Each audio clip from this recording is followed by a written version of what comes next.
నాగనాథ్ గారు, Yeah. పరాభవ నామ సంవత్సరం యొక్క ప్రభావం, అలాగే గోచారంలో ఉన్న గ్రహస్థితిని బట్టి మేషరాశి వారికి ఈ నూతన సంవత్సరంలో అసలు ఎలా ఉండబోతుంది? ముఖ్యంగా వీళ్ళకి విశ్వావసునామ సంవత్సరంలోనే ఏలినాటి శని ప్రథమ భాగం అనేది స్టార్ట్ అయింది. అవును. అయితే ఇప్పుడు కూడా అది కంటిన్యూ అవుతుందా? అంటే వీళ్ళకి కొత్త సంవత్సరం కూడా ఏలినాటి శనితోనే ప్రారంభమవుతుందా? అవును. అదొకటి. అంటే వీళ్ళ వృత్తి, వ్యాపార, విదేశీయానం అంటే ఇటువంటి విషయాల్లో అసలు ఈ కొత్త సంవత్సరంలో వీళ్ళకి ఏ విధంగా ఉండబోతుందంటారు? ఖచ్చితంగా మాధవి గారు, హిట్ టీవీ ప్రేక్షకులందరికీ కూడా పరాభవనామ సంవత్సర శుభాకాంక్షలు. మాధవి గారు, చెప్పండి సార్. ఆ, విశ్వావసునామ సంవత్సరంలోనే అంటే ఎండింగ్ లోనే వాళ్ళకి మేషరాశి వాళ్ళకి ఏలినాటి శని స్టార్ట్ అయింది, ప్రథమ భాగం స్టార్ట్ అయింది. అయితే ఈ సంవత్సరం ఆది నుంచే అంటే అది కంటిన్యూ అవుతుంది కాబట్టి వాళ్ళకి ఈ పరాభవనామ సంవత్సరం ఆది నుంచే వాళ్ళకి ఏలినాటి శని ప్రభావం ఉంటుంది. ఓకే. సో ఏలినాటి శని ప్రభావం ఉంది కదా వీళ్ళకి. మరి ఏలినాటి శని ప్రభావం ఉంది కదా, మరి ఇది ప్రథమ భాగం కదా. జనరల్ గా ఆఖరి భాగంలోనే శని అంతా కూడా మేలు చేస్తాడు, ప్రథమ భాగంలో చాలా లాగేసుకుంటాడు, ఏ పని కానియకుండా చేస్తాడు, ఏ కార్యం మొదలెట్టినా దాంట్లో జాప్యం, డిలే, పోస్ట్ పోన్మెంట్, ఫ్రస్ట్రేషన్ అన్ని తీసుకొస్తాడు. ఒక క్రమశిక్షణలో ఒక పద్ధతి ప్రకారంగా ఉంటేనే ఫలితాలు ఇస్తాడు, సెల్ఫ్లెస్ గా ఉంటేనే ఇస్తాడు. ఇవన్నీ కూడా మనకి ఏలినాటి శని ప్రభావం కింద చెప్తారు జ్యోతిష్యంలో. అయితే నిజంగా గోచారంలో ఒక 30% మాత్రమే మనం గోచార ఫలాన్ని కన్సిడర్ చేయాలి ఫస్ట్. ఎందుకంటే ఇది కొత్త సంవత్సరం కాబట్టి మనము శుభం మాట్లాడుకోవాలి ఫస్ట్, అంటే రైటర్ సైడ్ మాట్లాడుకోవాలి. ఏంటంటే గోచార ఫలం కేవలం 30% మాత్రమే. మీ వ్యక్తిగత జాతకంలో శని స్థానం, మనం ఏలినాటి శని అనుకున్నాం కాబట్టి శని యొక్క స్థానం ఎక్కడ ఉంది, కేంద్ర భావాల్లో ఉందా, కోణ త్రికోణాల్లో ఉందా, మీ లగ్నానికి ఏం బలం ఉంది, వీటిని ప్రధానంగా చూసుకోవాలి. దశ, మహర్దశ, అంతర్దశ, భుక్తి అంతరాలు ఇవన్నీ కూడా వాళ్ళ ప్రశ్న భావాన్ని బట్టి విశ్లేషించుకోవాలి. సో గోచార రీత్యా చూసుకుంటే వీళ్ళకి ఖచ్చితంగా ఈ సంవత్సరం నేను ఒక టైటిల్ వాళ్ళకి ఇవ్వాలి. ఈ సంవత్సరం ఎలా ఉంటుంది అంటే ద ఇయర్ ఆఫ్ ట్రాన్స్ఫార్మేషన్. మేషరాశి వాళ్ళకి ఒక రూపాంతరం చెందేటువంటి సంవత్సరం ఇది. అంటే రూపాంతరం ఎప్పుడు చెందుతుందంటే, మనిషి ఎప్పుడు రూపాంతరం చెందుతాడంటే తన జీవితంలో ఏదైనా ఒక ఆశయాన్ని ఏర్పరచుకొని ఆ ఆశయ సాధనలో ఎటువంటి ఒడిదుడుకులు వచ్చినా, కఠినమైనటువంటి పరిస్థితులు వచ్చినా, చుట్టుపక్కల మనుషులకు సహకారం లేదు, మనం ఎన్ని రకాల ప్రయత్నాలు చేసినా మనం అక్కడి నుంచి ముందుకు వెళ్ళట్లేదు, అయినప్పటికీ కూడా ఆ డిటర్మినేషన్ వదలరు చూడండి. అలాంటి వ్యక్తులకే అది కఠినమైనటువంటి టైం. ఆ కఠినమైనటువంటి టైం ని కూడా కన్సిడర్ చేస్తూ ముందుకు వెళ్ళే వాళ్ళే రూపాంతరం చెందుతారు. రూపాంతరం చెందడం అంటే ట్రాన్స్ఫార్మేషన్ అయిన వాళ్ళు ఎప్పుడు కూడా వాళ్ళు గతాన్ని దృష్టిలో పెట్టుకోరు మేడం. గతం వాళ్ళకి గుర్తు కూడా ఉండదు, వాళ్ళు ముందు చూపే ఉంటుంది. మేషరాశి వాళ్ళకి జీవితంలో ఆశయ సాధన అన్నది మేషరాశి వాళ్ళకు ఉన్నట్టు ఎవరు కూడా. వాళ్ళ జీవితంలో ప్రతిదీ కూడా అంబిషన్, ప్రతిదీ కూడా ఒక టార్గెట్. సో వాళ్ళందుకే ఏదైనా ఒక టార్గెట్ ఉన్నప్పుడు ఎంత చురుగ్గా ఉంటారో, అదే మీకు ఏ టార్గెట్ లేదనుకుంటే అంత కొంచెం కేర్లెస్ గా, ఇగ్నోరెంట్ గా ఉండే అవకాశాలు కూడా ఉంటాయి. ఎందుకంటే వీళ్ళకి వ్యయభావంలో ఉంటాడు శని. మేషరాశి వాళ్ళకి వ్యయభావంలో ఉంటాడు, దశమ లాభాధిపతి కూడా అయ్యాడు. అయితే ఈ 2వ తారీఖు అంటే జూన్ 2వ తారీఖు వరకు కూడా గురువు ఈ మేషరాశి వాళ్ళకి తృతీయ భావం అనేటువంటి మిథున రాశిలో ఉంటాడు. అది వాళ్ళ బలహీనమైనటువంటి స్థాయి అది గురువుకి. అయితే ఈ తృతీయ భావంలో ఉన్న వాళ్ళకి, మేషరాశి వాళ్ళకి గడిచినటువంటి అంటే వాళ్ళు లాస్ట్ ఇయర్ 2025 మే మాసం నుంచి ఏవైతే ప్రయత్నాలు చేశారో, ముఖ్యంగా విదేశీయానం లేదా ఉన్న రాష్ట్రం నుంచి ఇంకో రాష్ట్రానికి వెళ్ళి చేసేటువంటి ప్రయత్నాలు, అంటే అది ఎడ్యుకేషన్ కావచ్చు, విద్యకి, వ్యాపారానికి సంబంధించి కావచ్చు, ఉద్యోగ ప్రయత్నాలు కావచ్చు, అవన్నీ కూడా వాళ్ళకి పోస్ట్ పోన్ అవ్వడము, ప్రణాళికాబద్ధంగా వాళ్ళు ప్లాన్ చేసుకున్నా కానీ వాళ్ళకి అది సక్సెస్ కాకపోవడము, బ్యాంక్ లోన్స్ అప్లై చేసుకున్నా కాలేదు. చూడండి, ఇది ఇద్దరికి వర్తిస్తుంది, విద్యార్థులకి వర్తిస్తుంది. అంటే ఒక ప్లేస్ నుంచి ఇంకొక ప్లేస్కి వెళ్ళి చదువుకోవాలనుకునే వాళ్ళు, ఒక ప్లేస్ నుంచి ఇంకొక ప్లేస్కి వెళ్ళి ఉద్యోగం చేయాలనుకునే వాళ్ళు. సో జూన్ 2 నుంచి వాళ్ళకి రెడ్ కార్పెట్ ఉంటుంది. జూన్ 2 నుంచి రెడ్ కార్పెట్ ఉంటుంది. ముఖ్యంగా ఈ మేషరాశిలో ఉన్న వాళ్ళు ఒకవేళ భూములు క్రయ విక్రయాలు చేసేవాళ్ళు, రియల్ ఎస్టేట్ కావచ్చు, కన్స్ట్రక్షన్ ఇండస్ట్రీ వాళ్ళు కావచ్చు, లేదా ఎనీథింగ్, మనం మీడియేటింగ్ ప్రొఫెషన్ ఉంటుంది చూడండి, మధ్యవర్తిగా ఉండి, అది భూమికి సంబంధించింది, భూమికి లేదా ఇల్లు కన్స్ట్రక్షన్ కి సంబంధించింది, స్థిర ఆస్తులు, వీటికి సంబంధించిన వాళ్ళకైతే అసలు నిజంగా చెప్పాలంటే జూన్ 2 నుంచి 30వ తారీఖు అక్టోబర్ వరకు అద్భుతమైన టైం అది. ఎవరెవరికి భూములు, కన్స్ట్రక్షన్ ఉండే లైన్లో ఉండేవాళ్ళు, విద్యార్థులు, ఉద్యోగస్తులు, వీళ్ళు ఒక ప్లేస్ నుంచి ఇంకొక ప్లేస్కి వెళ్ళాలనుకున్న వాళ్ళు, ఒక ప్లేస్కి ఇంకొక ప్లేస్కి అంటే విదేశీయానం కూడా కావచ్చు. సో ఎవరైతే ఒక స్థానం నుంచి ఒక ప్లేస్ నుంచి ఇంకొక ప్లేస్కి ట్రై చేసుకోవాలనుకుంటారో వాళ్ళకి మాత్రం అది గోల్డెన్ టైం అది. అట్ ద సేమ్ టైం ఈ ఇసుక వ్యాపారం చేస్తారు చూడండి, మట్టి ఇసుక వ్యాపారం చేస్తారు, వాళ్ళకైతే అసలు చాలా ఆస్పీషియస్ టైం అది, అంటే చాలా మంచి టైం అని చెప్పచ్చు. అయితే ఎట్ ద సేమ్ టైం వీళ్ళకి వీళ్ళ గోచార రీత్యా కూడా చూసుకుంటే వీళ్ళకి లాభంలో రాహు ఉంటాడు. ఎప్పటి వరకు ఉంటాడు? డిసెంబర్ 8 వరకు ఉంటాడు. సో లాభంలో రాహు. అయితే వీళ్ళకి గతంలో గురువు వీళ్ళకి బలహీనమైనటువంటి స్థితిలో వక్రిలో మిథున రాశిలో కూడా ఉన్నాడు కాబట్టి వీళ్ళకి గడిచినటువంటి మనం 6 నెలల నుంచి 8 నెలల నుంచి వాళ్ళు ప్రయత్నాలు చేసిన వాళ్ళు, శని వల్ల ఒక 1-2 మంత్స్ నుంచి వాళ్ళు సఫర్ అవుతున్న వాళ్ళు, అంటే ఏలినాటి శని వల్ల కావచ్చు. వీళ్ళకి అటు గురుబలం లేదు, ప్రస్తుతం శని కూడా బలహీనంగా ఉన్నాడు గోచారంలో. అయితే రాహు వీళ్ళకి లాభంలో కూడా ఉన్నాడు. సో వీళ్ళకి రాహు లాభస్థానం నుంచి డిసెంబర్లో వాళ్ళకి మళ్ళీ వాళ్ళ రాశి రీత్యా చూసుకుంటే, మేషరాశి వాళ్ళ రాశి రీత్యా చూసుకుంటే దశమంలోకి వెళ్ళిపోతాడు. దశమంలో రాహు చాలా సెన్సేషనల్ అనమాట. అంటే మీరు ఊహించనివన్నీ కూడా మీ డోర్ ముందు పెడతాడు. ఇప్పుడు మీరు ఎంతో శ్రమిస్తే తప్ప ఫలితం ఇవ్వనివాడు ఎవరు? శని. అవునా? మీరు చేసే పనిని చాలా క్రమశిక్షణతోని, అంకిత భావంతోని, లేదా మీరు చేసే పనిలో మీ బిజినెస్ని కానీ మీ యొక్క ఆలోచనలు కానీ మీరు ఎప్పుడైతే ఎక్స్పాండ్ చేసుకుంటూ వెళ్తారో ఆ ఎక్స్పాన్షన్కి మీకు అవకాశం ఉన్నా కానీ పూర్తి స్థాయి ఫలితము గురువు వీళ్ళకి మిథున రాశిలోంచి ఇవ్వలేడు. మళ్ళీ 2వ తారీఖు జూన్ వరకు వెయిట్ చేయాలి. కానీ మీరు అడిగింది ఏంటి? ఈ కొత్త సంవత్సరం ఆరంభం నుంచే ఏలినాటి శనిని భుజాల మీద వేసుకుని వెళ్తున్నారు కాబట్టి వీళ్ళకి ఎలా ఉంటుంది? అలాంటప్పుడు వీళ్ళకి ఖచ్చితంగా రాహు వీళ్ళకి అద్భుతమైనటువంటి ఫలితాలు ఇస్తాడు. ఎవరు? ఈ సంవత్సరంలో వీళ్ళకి. సో వీళ్ళకి పోస్ట్ పోన్ అయిపోయినవి, లాస్ట్ 8 months నుంచి డిలే అయినవి, ఫైనాన్షియల్ ఎక్స్పాన్షన్ లేనివి, గతంలో ఎన్నో బ్యాంక్ లోన్స్ ట్రై చేశారు, వాటికి అన్నిటి కూడా వీళ్ళకి ఫలితాలు రాలేదు అనుకుంటే మాత్రం ఈ ఖచ్చితంగా ఈ 2nd జూన్ నుంచి ఏవైతే టైం ఉందో, ముఖ్యంగా 30th అక్టోబర్ వరకు, సో ఈ టైంలో మాత్రం వీళ్ళకి ఖచ్చితంగా ఈ డెవలప్మెంట్ ఉంటుంది వీళ్ళకి. సో రాహువు కూడా సిగ్నిఫికెంట్లీ వీళ్ళకి డిసెంబర్ 8 నుంచి కూడా సెన్సేషన్స్ ఊహించనివి. ఇప్పుడు ఒక ఎమ్మెల్యేకి సడన్ గా మినిస్ట్రీ వస్తే ఎలా ఉంటుంది? ఒక ఎంపీకి మినిస్ట్రీ వస్తే ఎలా ఉంటుంది? ఒక ఎంపీ ఉన్నట్టుండి సడన్ గా ప్రధానమంత్రి అయిపోవడము, లేకపోతే ఒక ఎమ్మెల్యే సడన్ గా ముఖ్యమంత్రి అయిపోతే దాన్ని ఎలా భావిస్తారు ఎవరన్నా?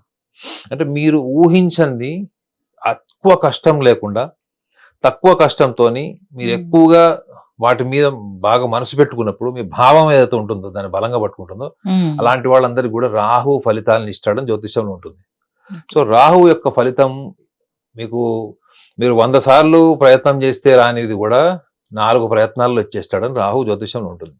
సో వీళ్ళకి ఒక రకంగా చెప్పాలంటే జూన్ 2 నుంచి గురుబలం ఎలా అయితే పెరుగుతుందో వీళ్ళకి, వాళ్ళ 30వ తారీఖు అక్టోబర్ నుంచి మళ్ళీ కూడా వీళ్ళకి పంచమ భావంలోకి వచ్చేస్తాడు గురువు సింహరాశిలోకి.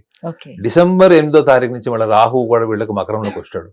సో అన్ని యాంగిల్లో చూసుకుంటే కూడా వీళ్ళకి ఈ సంవత్సరంలో అద్భుతమైనటువంటి ప్రణాళికలు ఉంటాయి. ఆరంభం నుంచే వీళ్ళకి ఏలినాటి శని ఉన్నప్పుడు కూడా ఆరంభంలోనే చూడండి వీళ్ళకి గోచార రీత్యా కూడా వస్తుంటే శుక్రబలం ఉంటుంది వీళ్ళకి. అంటే మార్చి నుంచే కూడా శుక్రుడు మీనరాశి నుంచి మేషం నుంచి వృషభం నుంచి మిథునం వరకు వస్తాడు. ఇది ఆరంభంలో, అంటే ఫస్ట్ 3-4 months లోనే వీళ్ళకి ఇనీషియల్ గా వీళ్ళు చేసినటువంటి ప్రయత్నాల్లో లక్ ఉంటుంది. మీరు ఏ ప్రయత్నం చేసినా కోరుకునేది ఏంటి మేడం? లక్ కోరుకుంటారు. హార్డ్ వర్క్, ఇంటెలిజెన్స్, ప్లానింగ్ అంతా ప్రతి మనిషికి ఉంటుంది, చాలా మంది. కానీ ఎంత మందికి, how many of them they attain luck? So ఈ లక్ ఫ్యాక్టర్ కూడా ఉంటుంది. ఒక రకంగా చెప్పాలంటే మేషరాశి వాళ్ళకి ఆరంభం అద్భుతం ఈ సంవత్సరం. ఆదాయం, వ్యయము, మనకి ఖర్చులు, రాజపూజ్యం, అవమానం అన్ని మనం ప్రణాళికలు వేసుకుంటాం, అది సంప్రదాయబద్ధంగా. కానీ ఆ ఆదాయము, వ్యయము, అవమానాలు ఉంటాయి చూడండి, అది అందరికీ అప్లై అవ్వవు. కానీ గోచారంలో గ్రహస్థితి ఆరంభంలో, ముఖ్యంగా ఈ మార్చి 19 నుంచి ఏదైతే ఉందో అది ఎంతవరకు మేషరాశి వాళ్ళకి అనుకూలిస్తుంది? వ్యయభావంలో కూడా శుక్రుడు ఉంటాడు వీళ్ళకి ఆరంభంలోనే. సో కాబట్టి మేషంలోకి వస్తాడు, మేషం నుంచి వృషభం స్వక్షేత్రంలోకి వస్తాడు. ఉమ్, స్వక్షేత్రంలోకి వచ్చాడంటే ధనస్థానం, వాక్స్థానం, వ్యవహార స్థానం, సప్తమ భావం. ఉమ్, అంటే ఏంటి, వివాహం కాని వాళ్ళు, పోస్ట్ పోన్ అయిపోతున్న వాళ్ళు, ఎంతో కాలంగా పెళ్లికి ప్రయత్నాలు చేస్తున్న సెట్ కాని వాళ్ళు, చాలా సందర్భాల్లో వాళ్ళు లోన్స్, కొంతమంది బ్యాంక్ లోన్స్ కి అప్లై చేస్తారు, పెద్ద పెద్ద లోన్స్ కి, వాటికి రాని వాళ్ళు, వీళ్ళందరికీ కూడా ఆరంభం నుంచే మేషరాశి వాళ్ళకి అద్భుతమైనటువంటి ఫలితాలు ఉంటాయి. ఉమ్, వీళ్ళకి కావాల్సిందల్లా ఏంటంటే, వీళ్ళు ఈ సంవత్సరంలో ముఖ్యంగా ఏలినాటి శనిని కూడా మనం ఇగ్నోర్ చేయలేం కాబట్టి అవును, వాళ్ళ వ్యక్తిగత జాతకాన్ని కూడా వాళ్ళు చూసుకోవాలి. ఒకవేళ వ్యక్తిగత జాతకంలో కూడా వాళ్ళకి కేంద్ర భావాల్లో ఉన్నాడు అనుకోండి, మేషరాశి వాళ్ళకి ఉమ్, లగ్న, చతుర్థ, సప్తమ, దశమ భావాల్లో ఉన్నాడు అనుకోండి, సో ఖచ్చితంగా వాళ్ళ ఎక్స్పెక్టేషన్స్ ఏవైతే ఉంటాయో ఆ ఎక్స్పెక్టేషన్స్ లో ఒక చిన్న సూచన అంటే, వీళ్ళు పెద్ద పెద్ద లోన్స్ కోసం వెళ్ళకూడదు. అంటే ఉమ్, దీర్ఘకాలంగా లోన్స్ కట్టుకోవాలి, ఈఎంఐ కట్టాలి, అవును, లేదా చాలా హై లెవెల్ ఇన్వెస్ట్మెంట్ మాత్రం వీళ్ళు ఇనీషియల్ గా, అంటే మార్చ్, ఏప్రిల్, మే, ముఖ్యంగా జూన్ వరకు ఉమ్, వీళ్ళు ఎక్స్పెరిమెంట్ చేయడానికి మాత్రం కరెక్ట్ టైం కాదు అది. ఓకే, ఒకవేళ వీళ్ళు సెకండ్ మ్యారేజ్ చేసుకునే వాళ్ళు, డివోర్స్ అయిన వాళ్ళు, భాగస్వామి ఒకవేళ కాలం చేసి సెకండ్ మ్యారేజ్ కి వెళ్ళాలనుకుంటే మాత్రం వీళ్ళకి ఖచ్చితంగా జూన్ నుంచి ఖచ్చితంగా వీళ్ళకి వివాహానికి సంబంధించినటువంటి అవకాశాలు, మళ్ళీ వాళ్ళ లైఫ్ లో మళ్ళా భాగస్వామితో నుండి వాళ్ళు మళ్ళా ఆ యొక్క మ్యారేజ్ లైఫ్ ని ఎంజాయ్ చేసేటువంటి సందర్భాలు కూడా వీళ్ళకి జూన్ నుంచి ఉంటాయి. ఉమ్, సో స్టార్టింగ్ లో ఇనీషియల్ స్టేజెస్ లో మాత్రం ఖచ్చితంగా వాళ్ళు గతంలో చేసిన ప్రయత్నాలు చూడండి మేడం, అంటే అవును, విశ్వావసునామ సంవత్సరంలో చేసిన ప్రయత్నాలు, కొన్ని వదిలేసినవి, కొన్ని ఇంకా రావు అనుకున్నవి కూడా వీళ్ళకి ఆరంభంలోనే దాని యొక్క కలర్స్ కనిపిస్తాయి వీళ్ళకి. So Okay. వీళ్ళకి ఆరంభంలోనే మేషరాశి వాళ్ళకి అద్భుతం ఉమ్, ఇనిషియల్లీ. Okay. సో ఈ ఇనిషియల్లీ నేను చెప్పా చూడండి, ద ఇయర్ ఆఫ్ ట్రాన్స్ఫర్మేషన్. అవును. ఇయర్ ఆఫ్ ట్రాన్స్ఫర్మేషన్ అన్నది కూడా వీళ్ళు ఒకటి గమనించాలి, ఏంటంటే వీళ్ళు తొందరగా అసహనానికి లోనయ్యి ఉమ్, అభిప్రాయాలు మార్చేసుకుంటారు. వీళ్ళు ఒకటి ప్రయత్నం చేస్తారు, అవును, ఆ ప్రయత్నంలో అది ఫలితం వస్తుంది, కానీ వీళ్ళు అనుకున్న టైంలో రాలేదనుకోండి, ఉమ్, అనుకున్న టైంలో అది సాధించుకోవడం కోసం వీళ్ళు రకరకాల ప్రయత్నాలు మాడిఫై చేస్తారు. ఓకే, సో నేను ఏమని చెప్పాను ఇందాక, ఈ పరాభవనామ సంవత్సరము ఒక సవాల్. ఉమ్, పరాభవనామ సంవత్సరం అన్నది మీ ముందు నిలబడినట్టు ఒక ఛాలెంజ్ మాత్రమే కాకుండా ఒక టఫ్ టైం కూడా. ఉమ్, సో మీరు మీ బుద్ధిని మీరు ఎప్పటికప్పుడు మాడిఫై చేసుకొని ఎప్పటికప్పుడు మీరు అనుకున్న దిశగా ప్రయత్నాలు చేయడం అన్నది మీ వైపు నుంచి మాత్రమే మీరు ఆలోచించకూడదు. అక్కడ సందర్భం, ఉమ్, కాలాన్ని కూడా దృష్టిలో పెట్టుకోవాలి. ఓకే, సో మేషరాశి వాళ్ళు పెంచుకోవాల్సింది ఏంటి, ఎప్పుడు జూన్ 2 వరకు సహనం పెంచుకోవాలి. ఉమ్, 1-2 సార్లు ఒపీనియన్స్ తీసుకోవాలి, సెకండ్ ఒపీనియన్, ఫస్ట్ ఒపీనియన్ కూడా తీసుకోవాలి వీళ్ళు. సో ఆరంభంలో వచ్చేటువంటి లక్ ఫ్యాక్టర్స్ ని వీళ్ళు చేతులారా, వీళ్ళ నిర్ణయాల ద్వారా, మనసులో మానసిక సంఘర్షణ వల్ల ఉమ్, ఊరికి అభిప్రాయాలు మార్చుకోవడం కూడా అది ప్రతికూలమైనటువంటి వాతావరణాన్ని సృష్టించే అవకాశం కూడా ఉంటుంది.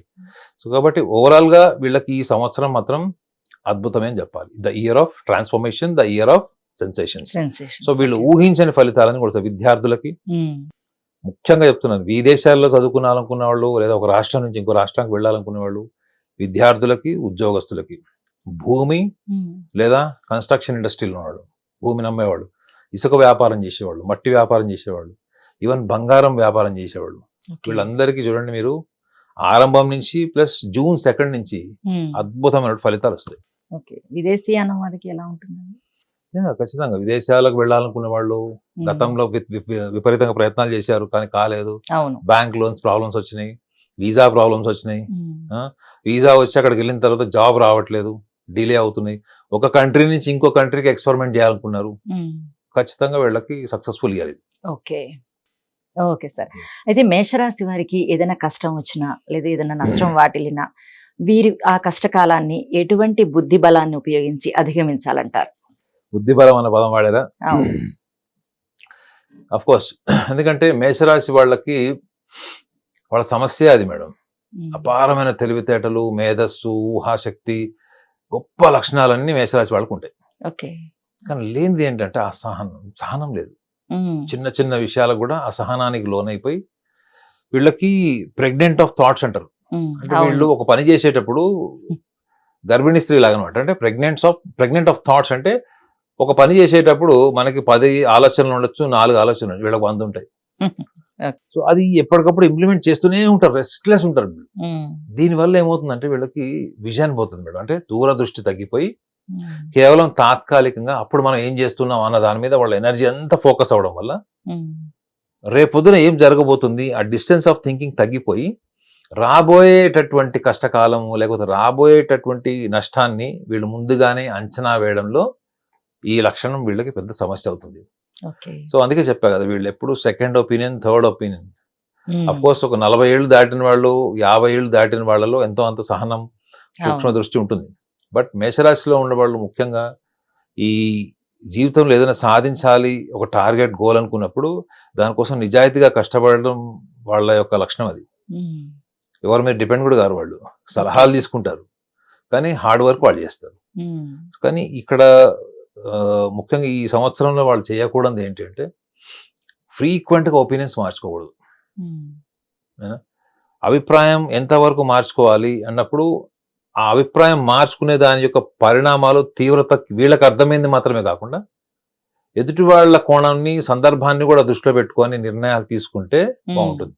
వ్యాపారంలో ఉన్న వాళ్ళు, భాగస్వామ్యాలు ఉన్నవాళ్ళు, లేకపోతే ప్రేమించి పెళ్లి చేసుకోవాలనుకున్న వాళ్ళు, లేకపోతే ఒక ప్రాంతం నుంచి ఇంకో ప్రాంతానికి వెళ్ళి అక్కడ ఉద్యోగ అవకాశాలు అవన్నీ వస్తున్నాయి, అక్కడ ట్రై చేయొచ్చు అనుకున్నప్పుడు కూడా second opinion is must. Second opinion is very very very important. ఎందుకంటే వ్యయంలో ఉన్నటువంటి శని వీళ్ళకి ఏది ఈజీగా ఇవ్వడం మేడం. వీళ్ళకు ఉన్న ప్లస్ పాయింట్ ఏంటి ఈ సంవత్సరంలో అంటే, ఇయర్లో గురువు పరమిత్ర స్థానమైనటువంటి సింహరాశిలోకిను బలంగా ఉండేటువంటి ఉచ్చ స్థానంలోకి వెళ్ళేటువంటి, గోచారంలో ఉచ్చ నీచ ఉండదు, ఆయన బలంగా ఉండేటువంటి కర్కాటక రాశిలో ఉంటాడు. సో వరుసగా ఉండేటువంటి ఈ వరుసగా వచ్చేటువంటి మార్పులే వీళ్ళకి ఈ సంవత్సరంలో బలం. అంటే ఆర్థిక పరమైనవి లేదా వాళ్ళ ఊహలు, వాళ్ళ ఆలోచనలు, ఆశయాలు ఉంటాయి చూడండి, వాళ్ళ కార్యాచరణ చేసుకోవడం కోసం చాలా the brighter side of the future will be very good. అంటే డార్కర్ సైడ్ కంటే ఎక్కువగా బ్రైటర్ సైడ్. అంటే జూన్ 2 వరకు వాళ్ళకి టఫ్ టైం ఉంటుంది.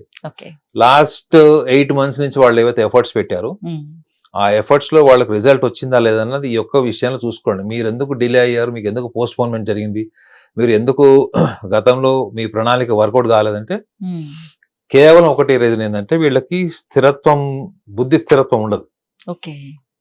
అది వాళ్ళని చేస్తుంది. ఎందుకంటే వ్యయంలో శని ఈజీగా ఏది చేయడు, ఏది ఇవ్వడు కూడా. మీరు ఇంకా లాస్ట్కి విసుగొచ్చి నాకు వద్దు అని వదిలేసుకుంటే అప్పుడు తెచ్చిస్తాడు. కానీ ప్రయత్నం మానదు. ఈ సంవత్సరం సారాంశం ఏంటంటే ఎన్ని ఫెయిల్యూర్స్ వచ్చినా మీరు ప్రయత్నం మానద్దు. మీ ప్రయత్నమే మీకు ఈ సంవత్సరం ఒక సవాలు. పరాభవము, మీలో మీరు ఓటమిని అంగీకరించకూడదు. ప్రయత్నం డిఫీట్ కింద తీసుకోకూడదు ఈ సంవత్సరాన్ని. దేని కింద తీసుకోవాలంటే ఓన్లీ ఫైట్ అండ్ ఛాలెంజ్ కింద తీసుకోవాలి. సో డిఫీట్ అంటే ఏమైపోతుందంటే మన జర్నీ అక్కడతో ఆగిపోయినట్టు. ఓకే, ఈ సంవత్సరం కోరుకునేది కూడా అదే, మీ జర్నీ ఆగిపోవాలని కోరుకుంటది. మన బుద్ధితో ఏం చేయాలి, నా జర్నీ ఆగదు, నా ప్రయత్నం ఆగదు. ఇది గనక వీళ్ళు ఫాలో అయితే మాత్రం ఈ సంవత్సరం యొక్క టైటిల్ ఏదవుతుంది పరాభవ నామ సంవత్సరం, వీళ్ళకి విజయాన్ని, గొప్ప గొప్ప సక్సెస్, విజయంతో పాటు వీళ్ళకి గుర్తింపు హోదా కూడా తీసుకొస్తుంది. కాబట్టి వీళ్ళు నిర్భయంగా ఈ చిన్న విషయాన్ని దృష్టిలో పెట్టుకుంటే మాత్రం ఈ సంవత్సరం వీళ్ళకి అద్భుతమే. ఓకే సార్, పరాభవనామ సంవత్సరంలో మేషరాశి వారికి ఏ విధంగా ఉంటుందనేది చాలా బాగా ఎక్స్ప్లెయిన్ చేశారు sir. Thank you so much.